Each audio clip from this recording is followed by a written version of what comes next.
Heidi, do you know everyone? Want to introduce yourself? Hi, my name is Heidi Nicklaus. I just said acting director of student services. I'm Matt Winkler. I'm the Dean for Advisory at the Grad School. Have we seen my name? Yeah, you got an email from me recently. Okay, It's all yours. it's on mine. Hello, welcome. My name is Heidi Nicklaus, and I'm obviously a second-year graduate student getting my master's degree in college student affairs. I'm also doing an internship with Residence Life as a hall director on College Avenue. So I kind of want to start off. Obviously, I know that my panel has read my culminating project, and I do have an audience here, but I think I've always found it interesting coming into the student affairs profession and just thinking about how everyone who works in student affairs knows what student affairs is, but then there's the people who know people who work in student affairs, and then there's everybody else who doesn't really know what that is. They might understand that there are people at college who help them, but they don't really understand what this profession is. So I just think it's funny, like these are just some of the types of questions that we might get sometimes. I've been called an RA before, which is fine. But I typically correct them. So one of my strengths in Strengths Quest is I'm a relator, and so I think I really do have a certain skill with trying to take certain concepts and being able to relate them to other people who may not necessarily be as familiar with them. And so I'm going to be trying to do that today, and I'm also incorporating one of my passions, which is running. So you'll see that I'm going to be framing my presentation around running and making some tie-ins. Okay, so I have 5 main learning points to discuss. So first of which I want to talk about identity. And if anyone has ever gone on some runs every now and then, maybe you've done a race or two, you may not consider yourself a runner, and I know that I haven't always considered myself a runner. I do now. This is actually part of my bedroom. I have a lot of racing bibs. I've done about 32 races, and I've completed about 165 miles. But I'm not exactly sure at what point I decided to use that label with myself. I don't even think it was after my first race or two, definitely by my first half marathon, yes. But I'm not exactly sure where that happened along the way. So when considering graduate school, I know when I started my master's program, I didn't consider myself a professional, which probably definitely shouldn't have. And at some point, especially this semester, I started being more comfortable with using that, which is great because I'm going to be graduating soon. And so I think one of the major turning points for me was over the summer when I worked at Johnson & Wales University. And this is one of my pictures. This is my second day of work. This is the mascot. I got to dress up as the mascot. And so for me, I realized that I've been at Rutgers for a really long time, as you can tell, like from my resume. I did my undergrad here as well, so I've been here for 6 years. And I think it was very important for me to have that experience being at another institution. And it also happened to be very, very different from Rutgers. So when I went to Johnson & Wales, that was really the first time for me where I was not just at another institution working with different people, but I understood that my experiences that I've had at Rutgers were now valuable in a different capacity. So wherever I go, I'm going to have my own ideas, my own creativity, but now I had a lot of experience from another institution, and that's something that I could bring to Johnson & Wales. And one thing that I loved doing was I created this one handout for a lot of the professional staff members who were going to be helping out with orientation, and it was about setting ground rules. It's something that in Residence Life we're very familiar with, and working here at Rutgers, we have a very short list of go-to ground rules that we always talk about. And so when I brought some of those to Johnson & Wales, I wasn't sure if I was surprised or not, but they actually had never heard about any of them. They hadn't really thought about some of those concepts before, and they loved it. And so I think it was great for me to be able to go to a different institution and realize that I was teaching things to professional staff members that were there. Okay, the next thing I want to talk about. So for anyone who has ever contemplated running their first 5K, whenever I've had conversations with people about it, they're very intimidated by signing up and doing a race. Even if they said that, oh, I run a mile, I can run like 2 miles, there's something about signing up and doing a race where it's very intimidating. And so for me, the intimidating thing about my experience in my master's program was taking my higher education law class.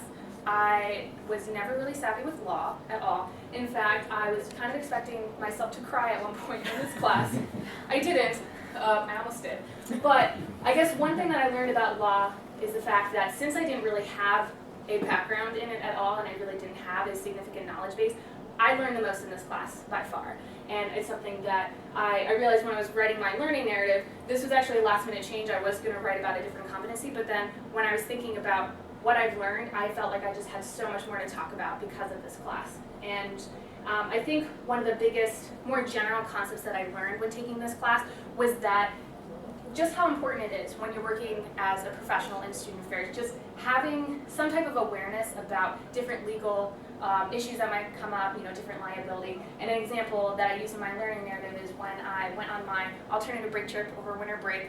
The reason why I was there is I was a staff partner on the trip, and so I typically acted as a regular member. I was the one who planned the trip, that was my site leaders, but I was really just there in case there was a crisis that popped up. And so we did have an issue where there was some theft.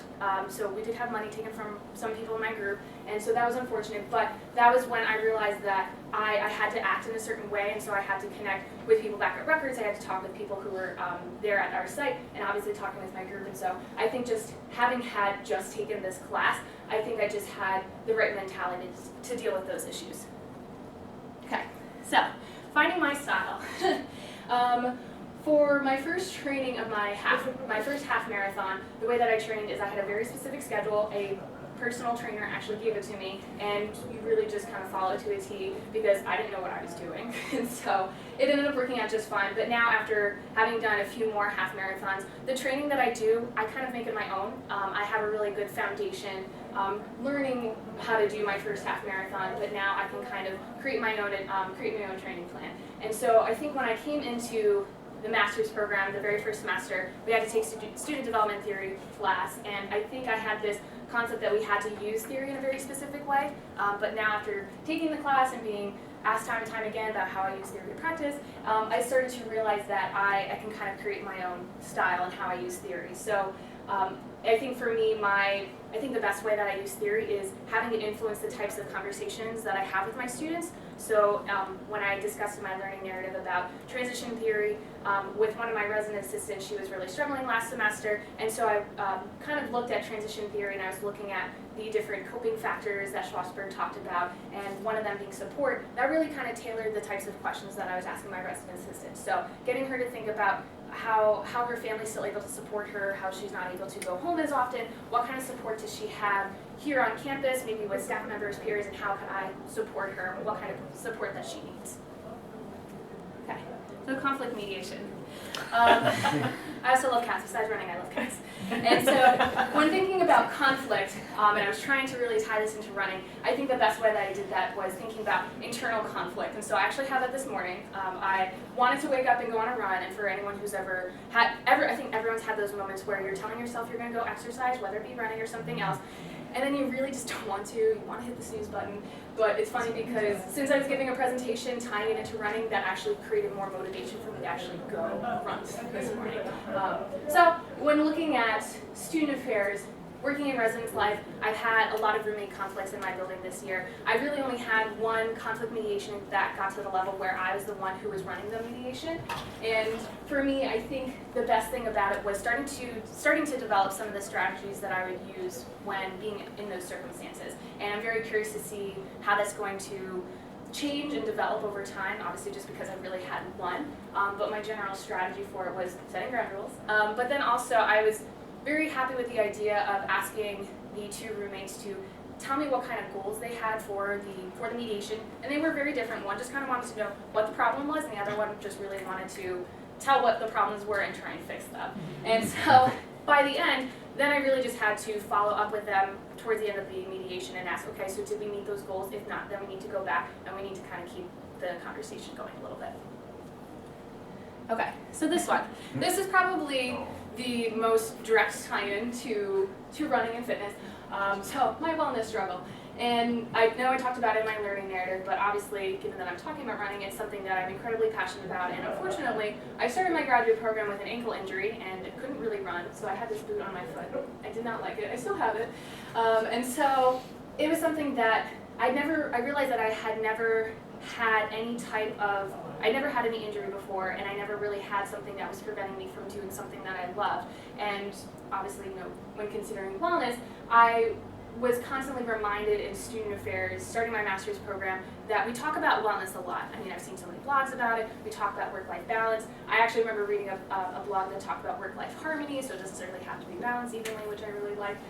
And so I think it's important for us to always make sure that we're not pushing ourselves and we're taking care of ourselves, and that's something that I really had to learn to do the entire year, just because I didn't do that so well, and then obviously it took a little bit longer to heal.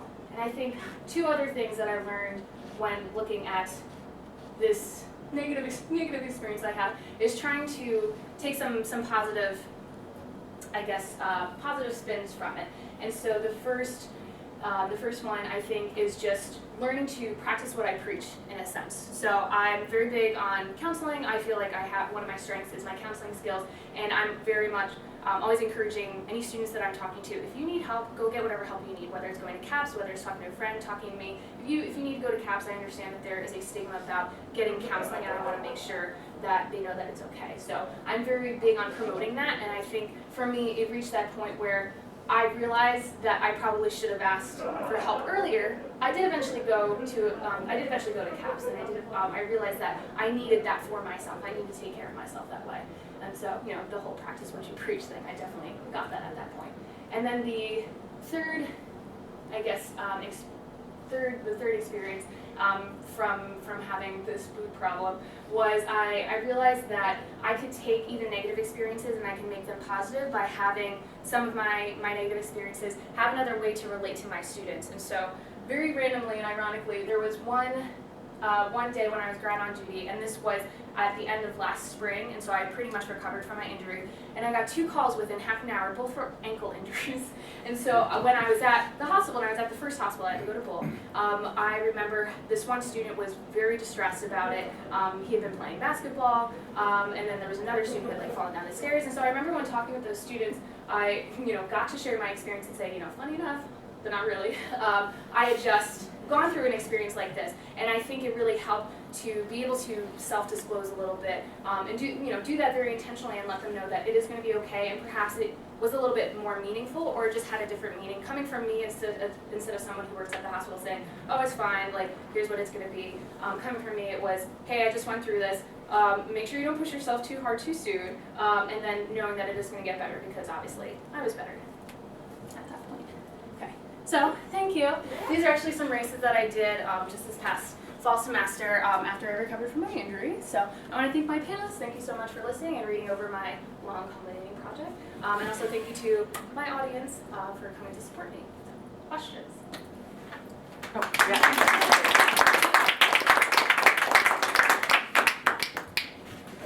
When I was reading your learning narrative, I had a flashback to 2008 and the financial crisis and the too big to fail. And that's what I want to ask you about. You talk about advising student organizations and saying that you advise small groups in this way, and there are some organizations that you have to advise a different way because they're big and they have a huge impact. How do you justify saying that these guys can fail and these people can't fail, and what is it that you do different for these guys that can't fail that you wouldn't do for the ones who are allowed to fail? Sure. So the one like too big to fail, that was when I had to do a project with one of my groups in Intro to Student Affairs and interviewing someone who worked with RUPA. And so I've never worked with a large organization like that before, and so I think it would be something for me to consider in that moment. But that's a really good question, trying to distinguish when you can have these groups fail and these other ones not. And I think sometimes it depends on what your priorities are. So perhaps, money is a really big issue. Obviously, I know we're like, depending on the department where you work. Sometimes you can have lots of money to spend, and sometimes you really need to be considerate about the budget. And that's something that, as an advisor, I think you can see the larger picture in that sense. Even just outside of like my small budget, but understanding if I'm able to get more money or not. And so I think that's something that can be really helpful when talking with students, is being able to remind them of that. So I think money just is something, unfortunately, it's a resource, and so you have to be mindful of it. And I think, secondly, I have to say, understanding what the implications would be for the group that I'm advising, and then also, if they're doing a program, like what the impact would be for the students.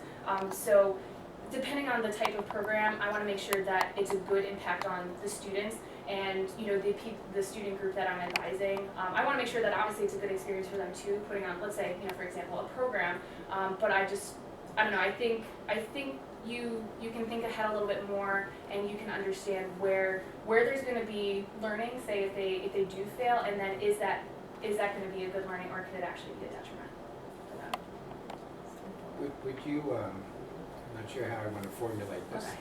Okay. Would you actually do more to help carry out the program? In other words, take away their responsibility and assume that responsibility yourself if it was a too big to fail thing?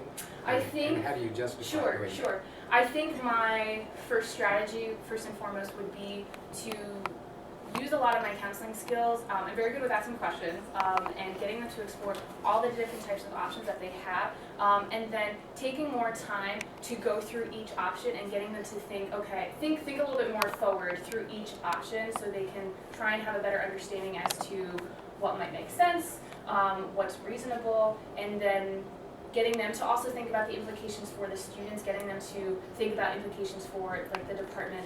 So I think my first strategy would be to put more on them and then try and understand where they're coming from. If I'm thinking, well, this option's probably the best option, and if they're telling me, this option seems better for them, asking them why that is, and then I think at that point, if there's still a little bit of disconnect and, me saying that I really do believe that this is right, and I do need to take a little bit more control of the situation, then I think my next step would be explaining to them what my rationale is and seeing if I can get them on the same page. Okay, good. Actually answered one of my questions, so I'm going to move on to a Okay. different one. Schlossberg's theory for S's. You talked a little bit about that in your narrative. It seems that you plan to rely on this theory when you're coaching future students, right? So have you thought about how you plan to apply this theory when you're hiring your own residence life staff?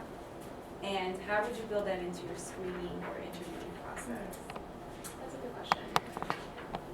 Well, I think it depends on where you work, if I'm going to be the one who gets to do that. But eventually one day, I do hope that is one of my responsibilities. And I think that would be a really great tool to use with the screening process, and, getting to learn a little bit more about them, where they're coming from, and becoming a resident assistant, like what type of transition that would be for them.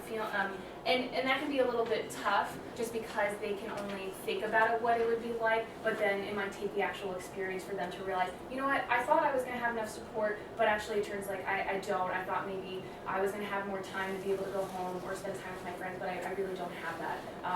They can think one way, but the experience might be kind of different. One of the things that you highlight in your paper is this idea of intentionally building rapport with students. And I think that obviously building a rapport as a young professional, as an older professional, building a rapport with your students is vital. But I think that there are a couple of factors that influence that. First, I think one of the words you want to consider is authentically. And also, I think one of the things that you're going to struggle with, that I'd like you to speak a little bit about, is that role of being a supervisor, an authority, a leader for your students as a young professional who also wants to create a rapport with students. How do you see yourself creating an environment where you can both have a strong rapport with your students but maintain a level of authority as a new young professional? Okay, so having that balance between like we're friends, like we can watch a movie together, but at the same time I'm still your supervisor. Yeah. Okay. I think the best way for me to do that, I think in general, it's very easy for me to build rapport with people. I consider myself very friendly, and so I think in that stuff, like that sense, that should be fine the way it is. But I think I do need to be mindful sometimes about making sure that, depending on who I'm talking to, there might be some topics that I might, I could talk about with my graduate student friend, but it may not be appropriate for me to talk about with the resident assistants that I supervise. And I think for me, I've had a lot of experience working with different levels of people. Now, as a hall director, having my resident assistants, having my graduate students who are on the same level as me, and then also having my supervisor. And so I think I've had experience thus far considering who I should talk to about what. And going back to the supervision piece and talking about that balance, I think with that, just making sure that every now and then, I think I was just making sure I hold my resident assistants accountable. I think is probably one of a large component about supervision, and just making sure that I don't blow it off like, oh, it's okay, you still want to go get lunch. lunch. Just making sure that I still have those conversations when I need to, and then at the same time just kind of checking, okay, so I know we've had this conversation, perhaps it's maybe a more serious conversation. How do you feel about our relationship? I think it's important to ask them how they feel about our relationship and getting feedback directly from them, asking if they, you know, if they feel like they still consider me their supervisor. I think that's probably best coming from them.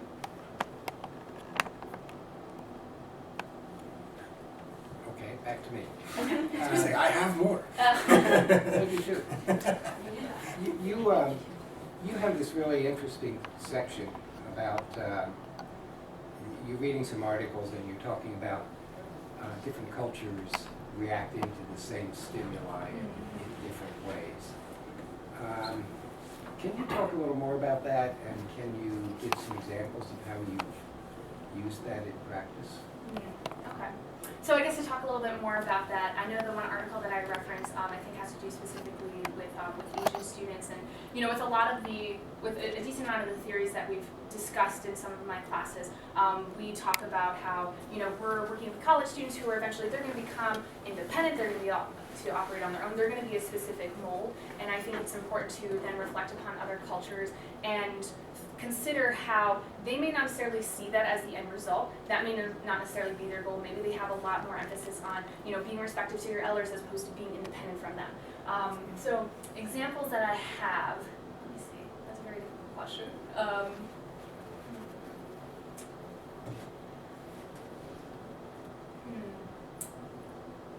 I can't think of any at the moment, but is it okay if I get back to you on that at all? Sure. Okay, yeah, I can't think of it at the moment. Sure. To me, it's just kind of a fascinating section. Right. Because it's in there, and yet I'm not sure exactly Sure. how you're using it. Yeah, and I'm wondering. I guess I'm wondering how that looks like. I guess when I do reflect on any experiences that I've had with students, my first thought was I wonder if it has anything to do with the fact that I primarily work with first-year students, and so they're really on, when thinking about them developing in any direction, whether it's to, be respectful towards elders or, be more independent, or depending on what their culture is, and wondering, since they're a little bit, I don't want to say lower on the scale, but, they still have a little bit more growth to go through. I'm not sure. I'm trying to think what examples I might be able to think of, just because maybe they haven't reached that point where I can see the fact that they might be going in different directions than what might be considered, more American or more this culture, more that culture. Do you think when you are dealing with a student who is not your own culture that you are consciously aware that they might have different set of values that you need to take into consideration? Yeah, I think mostly just because, again, going back to my counseling foundation, is because I'm typically the one who I just ask a lot of questions. I was trained in one of my organizations as an undergraduate student, being a part of SCART listeners. I was trained not to give advice, and I think that really kind of is. I think that's really visible in my conversations with students. I've always been a very open person, and so I think just by asking the questions, I just receive the feedback, and then I could just acknowledge it. And so using my counseling skills and just acknowledging it and reinforcing it and reflecting upon that, as opposed to being the one who's I'm giving a lot of the stimulus in a sense. I think it's more just kind of receiving it. I feel pretty okay. Good. Well, on that note, you also talked about invisible life circumstances. Yeah. And how you plan to use that, working with students. Was there a specific example that you had in mind? Yeah, I think I talked about it in my learning narrative, so the one resident assistant that I was working with last semester, she was a sophomore, she was really struggling a lot, and I think considering the fact that I had a different internship my first semester, I worked with resident assistants in a certain capacity where I was definitely less flexible with them, saying okay, I'm working with you on programming, so your programming forms are due today, I needed it today. But I think now when working with my resident assistants more heavily, I talk a lot, especially now in my job interviews, talk a lot about focusing on the holistic student, and because I get to see them more often, I talk about them, in regards to their classes, their personal relationships, things that are going on with them as a person, and I think I'm just more in tune with other things that might be going on and that can be affecting them, and that really helps with me finding some type of way to hold them accountable, because I want to make sure that they think I'm understanding. I want to be understanding for them, just because I know I'm a person too, and there are times I've had experiences where I've had something come up and it's affected me a certain way, and then it's affected my role as in my internship, to be able to get things done on time, or even just being able to focus. And I understand that when I'm working with my resident assistants and I'm their supervisor and in their resident assistant capacity, that there are a lot of other things that might be affecting them. Some they might be telling me and some they may not be telling me. And so there was one time when last semester with this resident assistant in particular, she had been late to a few meetings. There was one time when I called her saying, hey, where are you? You're supposed to have a meeting. Something came up with family. She was actually driving home. She said she pulled over on the side and started crying because she was just so upset the fact that she missed a meeting. And I think having those conversations and understanding like, okay, priorities first, you need to go home and you need to take care of something with family and we'll talk about it later. So I think that's probably like the most impactful experience thus far with me when trying to be accountable. You talked about being a little intimidated by your legal issues in education class. And you refer to a couple of legal cases when talking about student affairs professionals and their responsibility to support a student, to assist a student, and how far that responsibility goes versus an expectation versus a hands-off. Sure.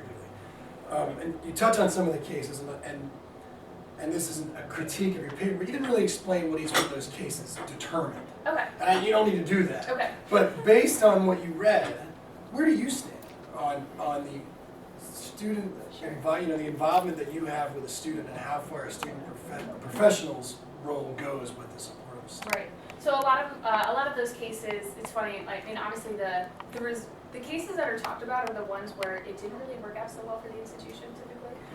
Because reading it, like, I was kind of appalled with some of them, thinking you did not do enough at all. So for me, my personal opinion on it, I know our professor Barbara Lee always talked about picking your lawsuits, whether it's okay, I'm going to help this student, or I'm going to do this for this different reason. This one, I want to help the student to avoid the legal liability in regards to them people pointing fingers saying you didn't do enough to help them. But maybe if I am going along the lines of another option, I might be avoiding a different liability issue. So for me personally, I'm always siding with like trying to do as much as possible to help the student. The only case that I would say not to do that for would be just there are some schools that talk about mandated leave, forcing students to leave the school, like, oh, you tried to commit suicide, okay, you need to leave. I know in a lot of the cases, or in some of the cases that talk about how that's discrimination against people who have mental health issues, but I think in those cases and the reason why institutions do that is just to avoid all costs of like, okay, we don't want to have to deal with them, we don't want to have to keep helping them so much for fear of the fact that we may not be doing enough. So I don't think that's really correct, but I mean, I think just working a lot with the student, understanding where they're coming from, understanding the resources that the school can offer, and making sure that the student is getting what they need. If they need, and I think they need to be the one to say that it would be best for them to leave. I think you can offer it as an option, but then I think it really has to be them saying, you know what, I can't handle it, and then making sure that you document everything.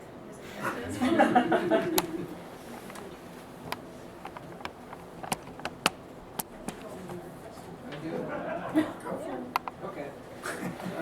You talked about developing your professional identity. And I know that in a seminar at one point, you probably heard me say something about you're not a professional and you become a professional. So the question is, when do you think you made that transition? You said, oh my God, I really am a professional. And what does it mean to be a professional? Okay, so 2 parts. I think when when I started thinking about myself in more of a professional capacity, probably at the beginning of this semester, so writing my culminating project and reflecting upon it, and I think seeing, working at Johnson & Wales and just reflecting upon that more, understanding that I do have things to offer in a professional capacity. Obviously also the job search, and I think even just going to a big conference, I went to the NASPO conference. I think I talked about this in my learning narrative as well, but I remember my very first semester, I was just coming into the master's program and I was taking all these classes and learning why we need to take a research and assessment class, and so just learning more about the different components of the field. And people in my cohort were already talking about going to conferences like months in advance, and that was like, whoa, I'm not even ready for that yet. And so I think that even that itself, going to a conference and realizing it's just like a regular conference, just a lot bigger, lots more people, lots more sessions. So I think having some of those experiences really made me start considering like, you know what, it's really, I don't want to say as bad as I thought it would be, but it's just more, it's easier and it's definitely coming a lot more naturally to me. And then what does it mean to be a professional? Yeah. I think first and foremost having some type of knowledge base, whether it is through a master's program or even sometimes just being, having some type of experience.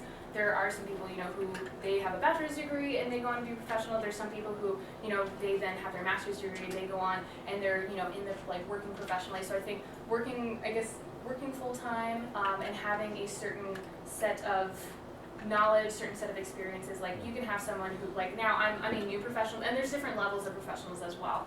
So having someone who starts their first full-time job, who's starting to really dig their feet into the ground and understand what it means to work in that type of department, and then eventually working their way up, working with different types of people at different levels. Does that kind of answer your question? It's a tough question. It does. Okay. So what do you think you ought to be doing with students? What's your educational role with students? Do you have one? What do you mean my educational role? Well, as a professional, you are a professional educator, right? Mm-hmm. So what's your goal with students? What do you? Well, yeah. So now, like when I go out into the field, like when I'm working with students, what is my role in regards to providing them with What do you education? want to accomplish with them? I think just getting them to challenge themselves, learn how to challenge themselves, I think is very important. So I think me challenging them, asking them questions, getting them to think in a different way, and then ultimately giving them the skill sets, or like having them learn skill sets where they can do more on their own is probably the biggest thing. So I might be able to challenge them and ask them questions, but eventually I want them to be able to do that for themselves, or learn the different avenues where they're able to get that support that they need. Okay, good. You've worked in residence life, you've worked with transfer students, you've been on the phone, you've been in the classroom, you've been in a lot of different experiences. And you've been in Rutgers and a very different institution at Johnson & Wales. Yes. Who has had a position that you've looked at and said, that's what I want to do? What kind of a position have you seen that really made you go, that looks like something I'd enjoy doing? Depends on when you would have asked me. Seriously. I remember, well, in basically all the job interviews I've had thus far, a typical theme that comes up is, when talking about my journey and why I want to work in residence life, I tell people about a year ago, I really wasn't interested in working in residence life. I don't know, I guess I wasn't as passionate about it, but then I started my hall director position and I started directly supervising students, and even before my residents moved in, I was like, I want to do this. Even after they moved in, I still said I want to do this. But I did, so at this point, I think at this point it's mostly just my idea of like what I want is just entry-level residence life position where I'm directly supervising undergraduate students would be ideal. But it's funny, I did have moments like that going into my master's program. I think because I didn't work in residence life, and some of my student affairs functional area experiences were pretty limited at that point. And so I came in thinking I might want to be an academic advisor. And at one point, I said in my paper, I might want to be a counselor. I was like, no, I don't want to be a counselor.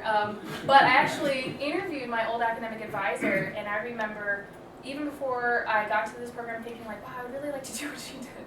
And then especially after I interviewed her, thinking, wow, I really want her job. And then ironically enough, she actually retired last semester. And I was actually surprised about that. But now I've decided that I do want to work in residence life. But I always found that I found that very ironic, the fact that she did. And I really wanted to comment like, I want your job, but that was